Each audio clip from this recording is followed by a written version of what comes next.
మూడుముళ్ళ బంధం episode 852. Hello friends, story వస్తే తప్పకుండా కామెంట్ చేయండి. వీడియో లైక్ చేయడం మాత్రం మర్చిపోకండి.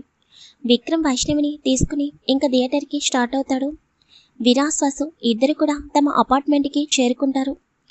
అయితే వాసు విరాస్ ఫ్లాట్ దగ్గరికి వచ్చేసరికి విరాస్ వైపు చూస్తూ, నేను మళ్ళీ వస్తాను, మీరు మీ ఫ్లాట్కి వెళ్ళండి అని అనగానే విరాస్ వెంటనే వసు వైపు చూస్తూ, మళ్ళీ ఏం చేస్తున్నావు అని అడుగుతుంటే, అరే మీ అమౌంట్ మీకు రిటర్న్ ఇవ్వద్దా అని నవ్వుతూ అంటుంది వసు. వెంటనే విరాస్కి తను మార్నింగ్ కౌంట్ చేసిన కాయిన్స్ గుర్తుకొస్తుంటే, ఏంటి ఇప్పుడు అవన్నీ తీసుకొచ్చి నాకు ఇస్తావా ఏంటి అని భయంగా అంటుంటే, హలో, నేను మీకు అమౌంట్ ఏ రూపంలో ఇస్తే ఏమైంది?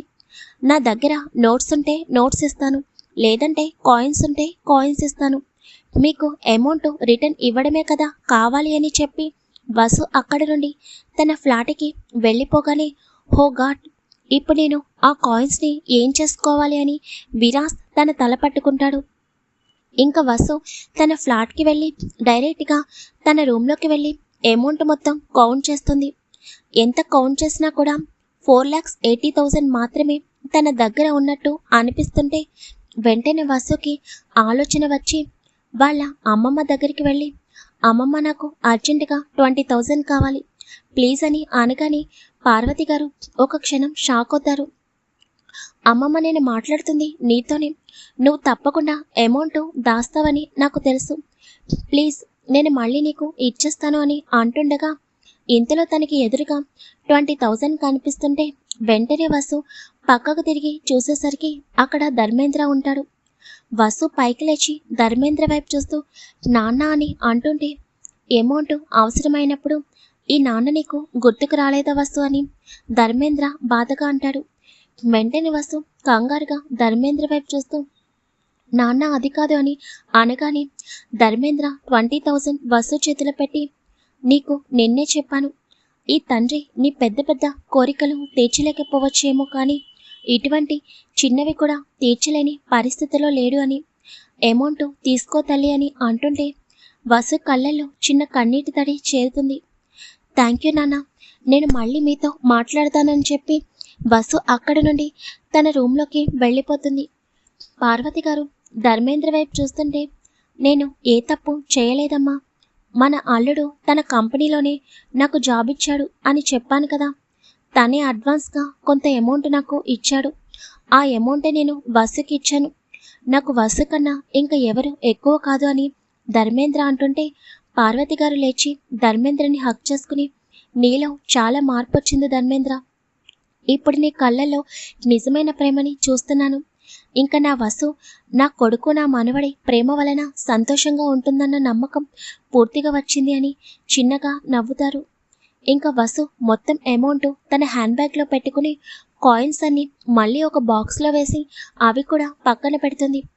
తర్వాత ఒక లగేజ్ బ్యాగ్ తీసుకుని విరాస్ తన కోసం కొన్న శారీసు, డ్రెస్సెస్, అలాగే జ్యువెలరీ మొత్తం ఆ బ్యాగ్లో సర్ది చిన్నగా నవ్వుకుంటూ, ఇప్పుడు అగ్రిమెంట్లో ఉన్నట్టు అమౌంట్ అలాగే నా కోసం కొన్న మొత్తం థింగ్స్ అనేవి తనకి రిటర్న్ ఇచ్చేస్తున్నాను, ఇప్పుడు ఈ టైగర్ ఏం చేస్తాడో చూడాలి, నా కోసం ఎంతవరకు దిగొస్తాడో నేను చూస్తాను, అగ్రిమెంట్ కంప్లీట్ అయిపోతుంది కదా, మరి మా టైగర్ బాబు ఏం చేయబోతున్నాడో అని వసు తనలో తనే నవ్వుకుంటూ హ్యాండ్ బ్యాగ్ తీసుకుని లగేజ్ బ్యాగ్ తీసుకుని విరాస్ ఫ్లాట్కి వెళుతుంది. విరాస్ సోఫాలో కూర్చుని ల్యాప్టాప్లో వర్క్ చేస్తూ ఉంటాడు, కానీ తన మనసంతా వసు గురించి ఆలోచిస్తూ ఉంటుంది. ఇంతలో లోపలికి వస్తున్న వసుని చూసి విరాస్ ఒక క్షణం షాక్ అవుతాడు. వసు విరాస్ దగ్గరికి రాగానే విరాస్ అనుమానంగా వసు వైపు చూస్తాడు. మళ్ళీ వసు ఏదో చేస్తుంది అని విరాస్కి అనిపిస్తుంటే వసు వైపు చూస్తూ, ఏంటి వసు, నువ్వు ఇలా లగేజ్తో మన ఇంటికి వచ్చేస్తున్నావని తెలిస్తే ముందే అరేంజ్మెంట్స్ అన్నీ చేసేవాడిని కదా, అరే ఫస్ట్ టైం నా భార్య తన లగేజ్ తీసుకుని అత్తారింటికి వచ్చినప్పుడు ఆ మాత్రం మర్యాదలు కూడా చెయ్యలేనా అని విరాస్ అంటుంటే వసు షాక్గా విరాస్ వైపు చూస్తుంది. విరాస్ చిన్నగా నవ్వుకుంటూ, లేకపోతే మళ్ళీ ఏదో చేయబోతున్నావు, అసలు లగేజ్ ఏంటి అని ఆలోచనలో పడతాడు విరాస్. వసు షాక్ నుండి తేరుకుని, హలో సార్, నేనేమి లగేజ్ తీసుకుని మీ ఇంటికి రాలేదు అని చెప్పి తన బ్యాగ్లో ఉన్న అగ్రిమెంట్ పేపర్ తీసి విరాస్కి ఇస్తూ, ఇదిగోండి, ఇందులో మీరు రాసినట్టే మీరు నా కోసం ఖర్చు పెట్టిన అమౌంట్, అలాగే మీరు నా కోసం కొన్నవన్నీ కూడా రిటర్న్ ఇవ్వాలి అని చెప్పారు కదా అని వసు తన హ్యాండ్ బ్యాగ్ తీసుకుని అక్కడే ఉన్న టేబుల్ పైన 5 lakhs అమౌంట్ పెడుతుంది. మీరు నా కోసం ఖర్చు పెట్టిన టోటల్ అమౌంట్ 5 lakhs ఇవిగోండి అని మళ్ళీ తన లగేజ్ బ్యాగ్ ఓపెన్ చేస్తుంటే విరాస్ కనుబొమ్మలు ముడుచుకుంటాయి. అప్పటికే వసు చేసిన పనికి వసు వైపు కోపంగా చూస్తూ ఉంటాడు.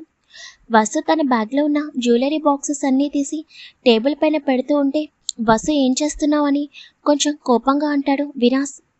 ఉండండి విరాస్ సార్ అని వసు ఇంకా విరాస్ తన కోసం తీసుకున్న శారీస్, డ్రెస్సెస్ అన్నీ తీసి టేబుల్ పైన పెట్టి, ఇదిగోండి, మీరు నా కోసం కొన్న జ్యువెలరీ, డ్రెస్సెస్ అన్నీ మొత్తం మీకే రిటర్న్ ఇచ్చేస్తున్నాను. ఇంకా ఈ అగ్రిమెంట్ ప్రకారం నేను మీకు అన్నీ రిటర్న్ ఇచ్చేసినట్టే కదా. చూసారా, 30 days మీరు నాకు టైం ఇచ్చారు. నేను ముందుగానే అగ్రిమెంట్ రూల్ ప్రకారం అన్నీ మీకు రిటర్న్ ఇచ్చేసాను అని వసు నవ్వుతూ అంటుంటే, వసు చేసిన పనికి మాత్రం విరాస్ చేతి పిడికిలు గట్టిగా బిగుసుకుంటాయి. ఒక క్షణం గట్టిగా కళ్ళు మూసుకుని తన కోపాన్ని చాలా వరకు కంట్రోల్ చేసుకుంటాడు. నా పేషెంట్స్ని చాలా టెస్ట్ చేస్తున్నా వస్తారా? ఇదే ప్లేస్లో వేరొకరు ఉండుంటే నా ట్రీట్మెంటు వేరే విధంగా ఉండేది అని విరాస్ ఒక 5 minutes అలాగే కళ్ళు మూసుకుని తన కోపాన్ని కంట్రోల్ చేసుకుంటూ ఉంటాడు. విరాస్ ఎందుకు సైలెంట్ అయ్యాడో వసుకి అర్థం కాదు. కానీ అసలు విరాస్ ఏం చేయబోతున్నాడా, అగ్రిమెంట్ ప్రకారం తను అన్నీ రిటర్న్ ఇవ్వగానే విరాస్ ఏం చేస్తాడా అని వసు మాత్రం చాలా ఎగ్జైట్గా ఎదురు చూస్తూ ఉంటుంది. ఇప్పుడు నువ్వు ఏం చేయాలని అనుకుంటున్నావో నాకు కొంచెం కూడా అర్థం కావడం లేదు టైగర్.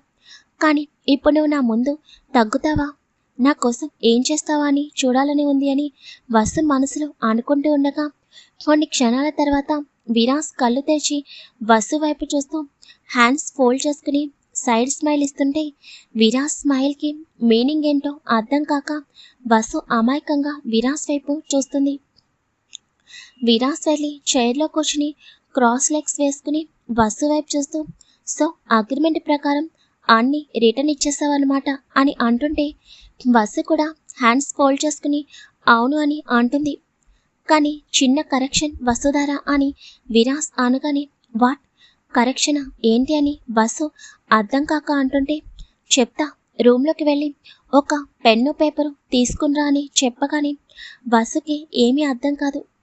అలాగే రూమ్లోకి వెళ్ళి ఒక పెన్ను అలాగే బుక్ తీసుకుని విరాస్ దగ్గరికి రాగానే విరాస్ వసు వైపు సూటిగా చూస్తూ, ఇప్పుడు నేను ఏం చెప్తున్నానో అదే పేపర్ మీద మెన్షన్ చెయ్యి, అర్థమైందా అని అంటుంటే, విజ్జు ఏం చేస్తున్నావు అని వసు అర్థం కాక అడుగుతుంది.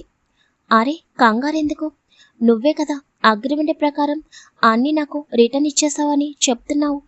నీ లెక్క ప్రకారం నువ్వు నాకు రిటర్న్ ఇచ్చావు, మరి నా లెక్క ప్రకారం నాకు రిటర్న్ ఇవ్వాలి కదా అని అంటుంటే విరాస్ మాటలు వసుకి కొంచెం కూడా అర్థం కావు. టెన్షన్ పడకు, నేను చెప్పడం స్టార్ట్ చేస్తే ఆటోమేటిక్గా నీకే అర్థమవుతుంది అని అనగానే వసు మాత్రం విరాస్ని అలాగే చూస్తూ ఉంటుంది. మరి విరాస్ వసుకి ఏం షాక్ ఇవ్వబోతున్నాడు, అసలు విరాస్ మనసులో ఏం రన్ అవుతుంది నెక్స్ట్ పార్ట్లో చూద్దాము. వసు విరాస్ మ్యారేజ్ జరుగుతుంది, ఒక 5 days వెయిట్ చేయండి. తర్వాత నుండి వసు ఎంగేజ్మెంటు, వైష్ణవి, విక్రమ్, విరాస్, వసు అందరి ఎంగేజ్మెంట్స్ జరుగుతాయి. అలాగే మ్యారేజ్ కూడా స్టార్ట్ అవుతుంది. ఈ 5 days మాత్రం వీళ్ళ మధ్య వచ్చే ఫన్నీ సీన్స్ని ఎంజాయ్ చేయండి. Thank you very much.